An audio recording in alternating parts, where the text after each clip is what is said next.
In the heart of Sulawesi, one of Indonesia's largest and most strangely shaped islands, lies a place forgotten by time. This is the Matarombeo mountain range. It is a vast fortress of limestone and jungle, a world that has remained almost entirely untouched by modern humanity. There are no roads that lead into its deep valleys, no villages cling to its steep slopes. For centuries, these mountains have been a blank space on the map, a realm of mystery whispered about in local legends but seldom seen. It is a place where nature has been left to its own devices, evolving in splendid isolation. The result is a unique ecosystem, a living laboratory filled with creatures and plants that may exist nowhere else on Earth. This extraordinary isolation is what makes Matarombeo so precious.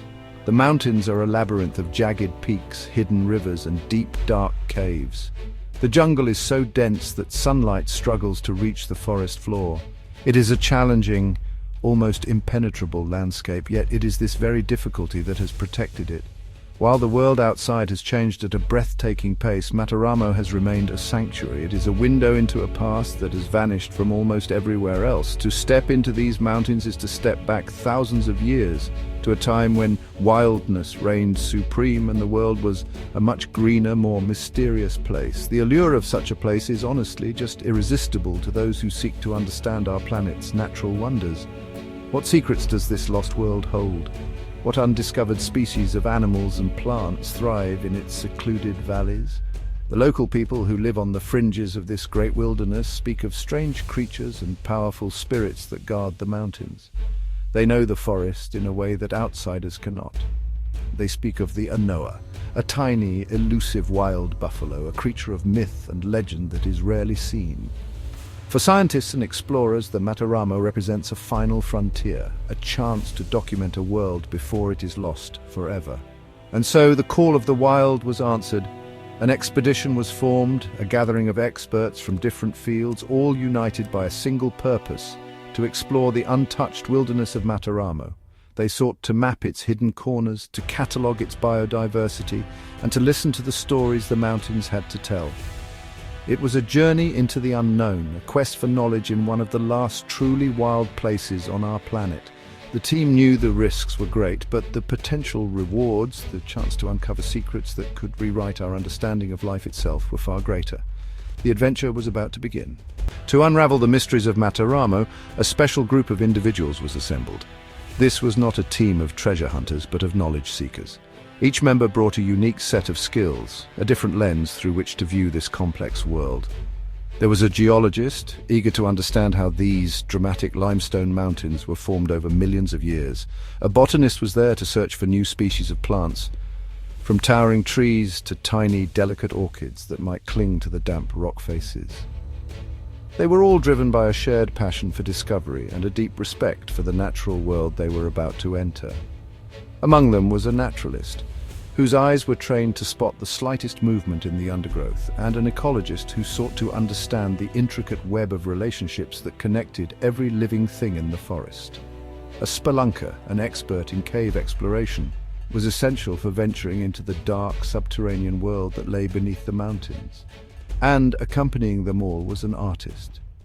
Her role was not just to paint pretty pictures, but to capture the spirit of Matarombeo, to translate its wild beauty and raw power into images that could share its story with the world. Together they formed a complete unit, ready to face the challenges ahead. The team understood that scientific knowledge alone was not enough. To navigate this formidable landscape, they needed the wisdom of the local people. They hired guides from the nearby villages, men whose families had lived in the shadow of the mountains for generations. These guides possessed an intimate understanding of the forest. They knew the safe paths, the signs of changing weather, and the calls of the animals. They knew which plants were edible and which were poisonous. This combination of modern science and ancient traditional knowledge was the key to unlocking the secrets of Matarombeo safely and respectfully. Their primary quest was to find and study the incredible wildlife of Sulawesi, much of which is endemic, meaning it is found nowhere else on Earth. The ultimate prize would be a glimpse of the lowland anoa, the world's smallest wild cattle. This shy, solitary creature is a symbol of the island's unique biodiversity, but it is critically endangered. Finding it would be a sign that the ecosystem was still healthy and thriving. The team prepared their equipment, cameras, GPS devices, climbing ropes, and sample kits, knowing that every step of their journey would be a step into a world that few had ever seen. The expedition began not with a climb, but with a descent. The team's entry point was a river, the lifeblood of the Matarombeo, which had carved a path through the towering limestone walls. They traveled on inflatable rafts, their modern vessels, looking small and fragile against the immense, ancient landscape. The jungle closed in around them almost immediately. The air grew thick and heavy with the scent of damp earth and decaying leaves. The sounds of the outside world faded, replaced by a chorus of unseen insects and the distant calls of birds. It felt as though they were entering a great green cathedral, a place of profound silence and immense power. The terrain was unlike anything they had ever experienced. The geologist explained how the limestone, a soft rock, had been eroded by water over millennia, creating a landscape known as karst. This meant the ground was a treacherous maze of sharp, jagged rocks, hidden sinkholes, and deep crevices.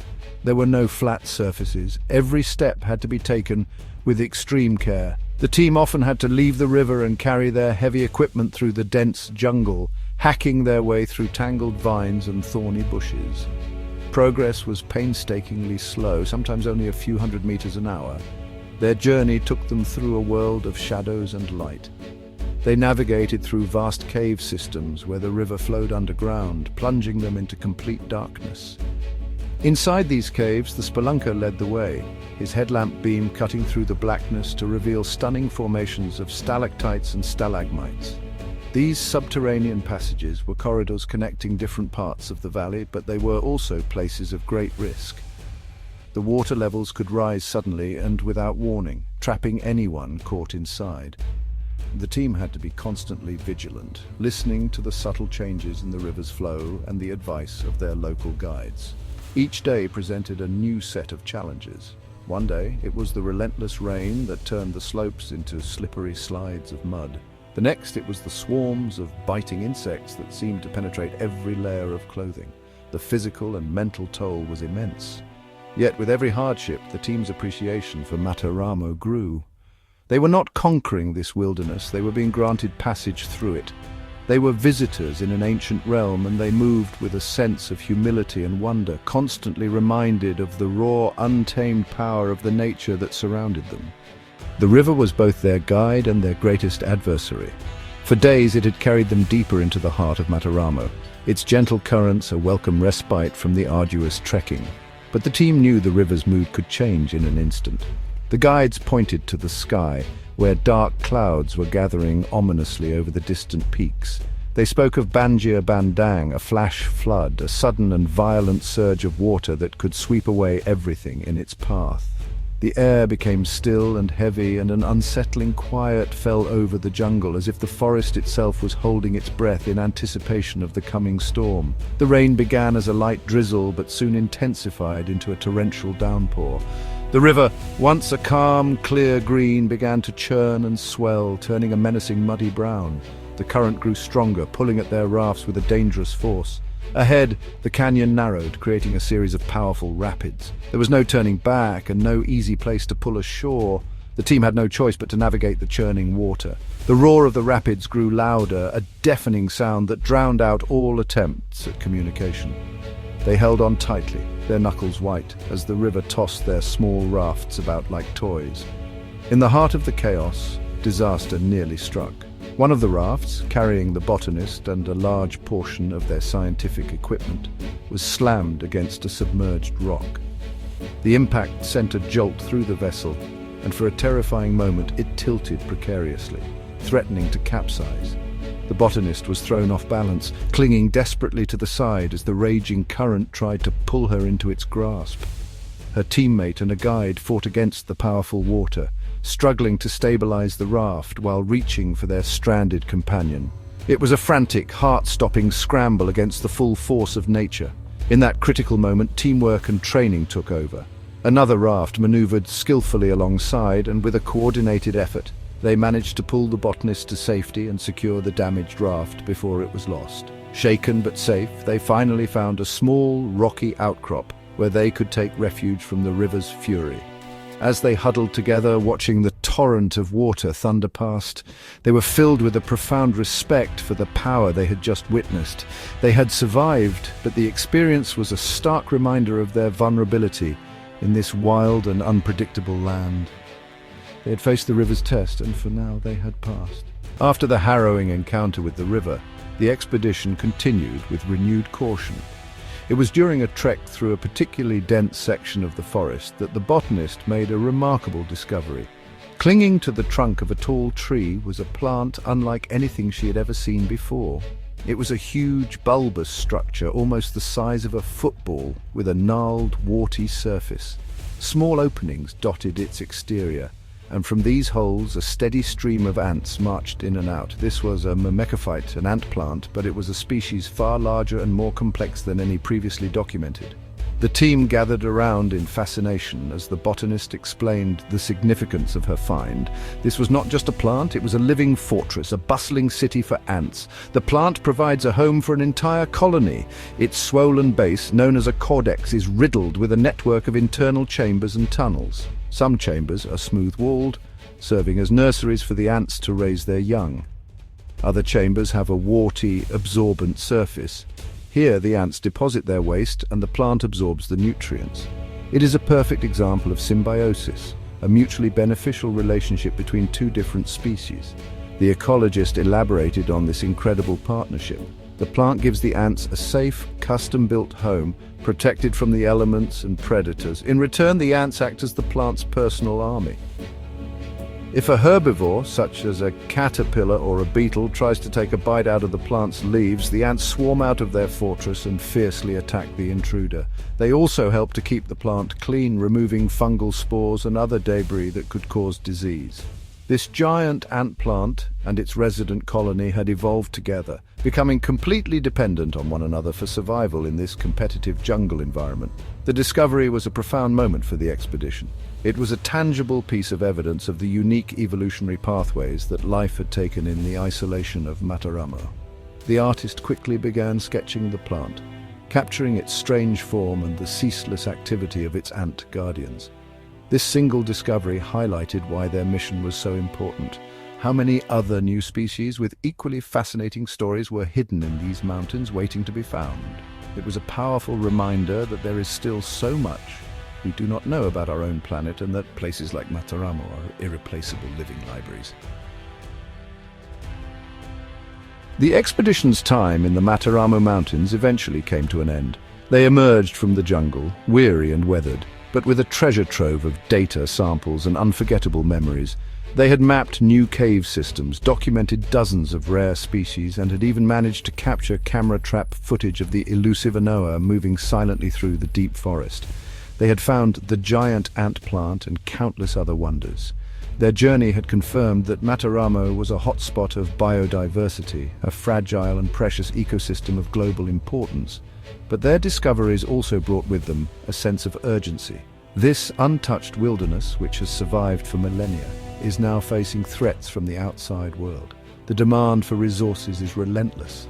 On the fringes of the mountains, the forest is being cleared for palm oil plantations, a creeping tide of monoculture that destroys habitats and displaces wildlife. The lure of illegal logging and mining also casts a dark shadow over this pristine landscape. Without protection, the very isolation that has preserved Matarombeo could be its downfall, leaving it vulnerable to exploitation by those who see it not as a natural wonder, but merely as a source of quick profit. The expedition proved the immense value of combining local wisdom with scientific research. The guide's knowledge was essential for survival and for finding key locations, while the scientists' tools and methods were needed to document and understand what they found. This partnership is the model for the future of conservation. Protecting places like Matarombeo requires us to listen to the people who have lived alongside them for centuries and to support them in becoming the guardians of their own natural heritage. Scientific research provides the evidence needed to convince governments and the world that these places are worth saving. The story of Matarombeo is a story of hope, but it is also a warning. There are still wild Edens left on our planet, but they are disappearing at an alarming rate. These magical places are not just beautiful. They are vital for the health of our world. They hold the answers to questions we have not yet learned to ask. They are home to creatures and plants that could hold cures for diseases. It is our shared responsibility to protect them. We must be inspired by the mystery and wonder of the Matarombeo Mountains and act now to ensure that these last untouched wildernesses can continue to thrive for generations to come.